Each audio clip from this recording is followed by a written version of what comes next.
Good morning, everyone. So I'm just gonna get right into it, because it's 6 o'clock, and let me tell you, I went to bed so late, and then I woke up like around 3:20. I've been up ever since 3:20. I'm like, Lord, okay. Every time God wake me up around that time, I'm like, okay, I have to get up. I have to pray, and that's what I do. Or sometimes I just sit and I wait, and sometimes it'll be an hour I'm waiting, just to hear God's voice and say, okay, this or that, or this is what it's going to be, or, so that's just what I do. And that's the way I see it. Some people, they wake up in the middle of the night and just be like, oh my God, I can't sleep. Well, sometimes God is, well, all the time. I say all the time, God is trying to talk to you, or pray for someone, pray for yourself, pray for a situation, or get up and read your word. That's just what I do. That's just what we have to do. And that's just the way I take it. Okay, so I'm going to get right into it. So, I was talking about God created the heavens and the earth yesterday, and everything was complete when God created the earth.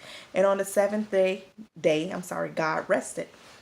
You heard me? On the seventh day, God rested. So if God rested, listen, some of you guys work, it's usually, you work 80 hours every 2 weeks. That's like the standard, but some of you guys are working 90 hours, 100 hours. Some people work 80 hours in 1 week. And listen, when your body talk to you, listen to it. Okay? Because it's very hard. If God rested on the seventh day, what make you think, honey, and let me tell you, and God is a strong and powerful, and he's almighty, a man. He's more than that. But let me tell you, if you need to rest, get your rest, because I see so many things, especially working in the field that I'm working in. Listen to your body. When your body talks to you, listen to it, okay? So God rested on the seventh day. And I'm just looking down at my notes. I did not go over them. I just wrote some things down yesterday as I was reading, before I even went into work. I try to read a chapter a day. Sometimes more than that. My goal is to read, like, on my lunch break, or before I go to work, even after work. I try, because like I said, that's the only way that I know how to fight is through God's word, because people try you and you need God's word. Okay, so God did not send any rain on the earth. So no trees or crops were growing, like no fruits were growing on the trees, because God didn't send any rain on the earth. But and then let's see here. No trees. I'll say, God formed a man's body from the dust of the ground.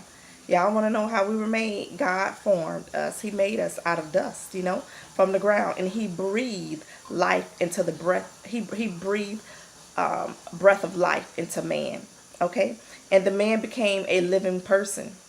It says, God planted the Garden of Eden and placed the man that he created there, which was Adam.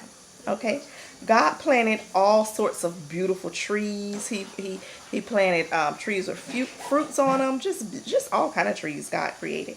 And it says, at the center of the garden, he placed the tree of life and the tree of knowledge of good and evil. A river flowed from the land of Eden, watering the garden and then dividing it into 4 branches. God told the man, you can eat from any of the trees except the fruit from the tree of knowledge and good and evil. God said, if you eat of this fruit, you will surely die. God also told the man, it is not good. I love this part right here. This is my favorite part of this chapter. Well, one of my favorite parts, because I have two. And it says, God told the man, it is not good for man to be alone. I will make him a companion who will help him. Y'all already know what he's talking about, which is us, which is women.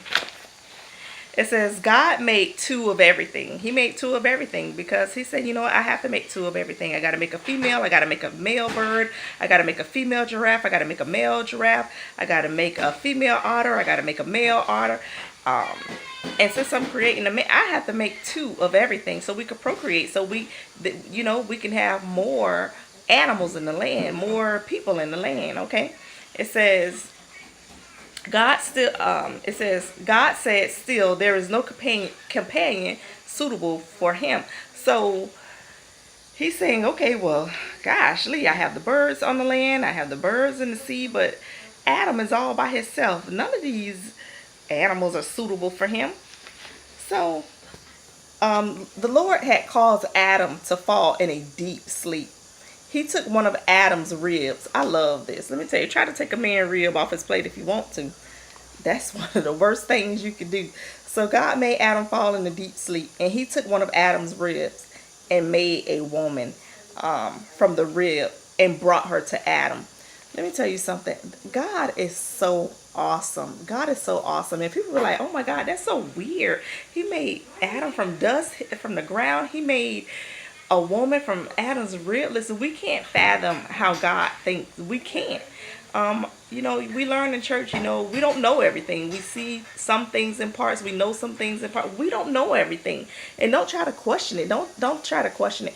Even when I became pregnant, and I'm saying, oh my God, God is so, I just think God is so amazing how your body changes and how a baby just grow in your stomach, and how, they eat. And I said, like, I just always think of that. I just think God is just so amazing how he created things to be. And so, he created from the woman from Adam's rib and brought her to Adam. And Adam said, "At last." Listen, y'all know that song. Is it like Etna James or something? When she say "at last," I'm just saying. So Adam said, "At last, she is part of my own flesh and bone.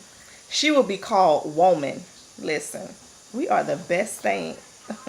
Y'all better come on now, because she was taken out of man.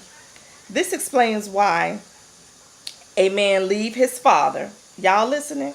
Because at this point they married now. This explains why a man leaves his father and mother and is joined to his wife. Okay? Listen, I know there's some mother-in-laws out there.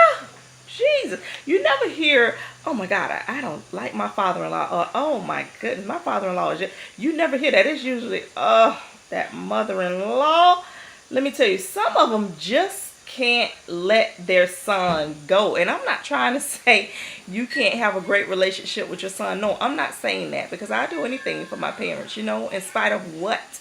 But let me tell you, calling him 3 and 4 o'clock in the morning, especially if it ain't nothing wrong. Listen, let the man sleep. Let his wife sleep. Just coming over there unannounced. Just a lot of things. Listen, y'all mothers, if y'all watching this, stop that. I mean, I can go on and on and on and on. But listen, if you had a mother-in-law before, now some of them are a delight. Let me tell you, I have met some delightful mother. But some of them, oh my God, Godzilla, Chucky, Freddy Krueger, all of them mixed in one. Listen, I met some. Listen, this is God's word. Leave and cleave, okay? Okay, so it says, okay, so this explains why a man leaves his father and mother and is joined to his wife, and the two are united into one. So once you're married, you're one. You're one. There's no 2 bank accounts. There's no 2 houses. There's no this and that. You're one. And I know, and you can have your own bank account as long as your husband or your wife know about it. But like, oh, okay. But when you try to hide it, let me tell you, you are so out of order. I don't care what nobody say. This is just God's word. It's just God's word. You're one. You're one. I hear so many things. Oh, child, please. I don't let him know everything. I don't let my husband know everything. Honey, you can't let them know everything about you. Then you know what? Then maybe you shouldn't be with him, because God said that you are supposed to be one. There is no 2 this and 2 that, and I have 2. Child, you are so out of order. And that's just God's word. Moving on. Okay, it says, now, although Adam and his wife were both naked, neither of them felt any shame. And I'm going to stop right there, because that's what my notes in. And I'm going to move on to the next chapter this morning before I get to work. I love to read. I love to hear the stories of the Bible. Some of y'all may probably like, oh, she's so boring. She's so this. But I like to teach. I'm not a preacher. I'm not a pastor. I'm not, I'm not no evangelist and all that. I don't need no title. God made us in his image, and he want us to, bring our children up and tell people about him. He want us to be a light. That's why I do this. I'm not trying to be no YouTuber, no get a million hits. That's not my goal. I just love talking about God's word, because I know what he did for me. I know what he did for me, and I just know he's real. And some people, like I said, you're going to have to learn how to pick up your word and read it for yourself and get an understanding. But I'm going to keep going with you on this journey. I'm going to keep reading, and I'm going to keep teaching you guys, or teach you what I know. Okay, so I love you guys, and have a blessed day.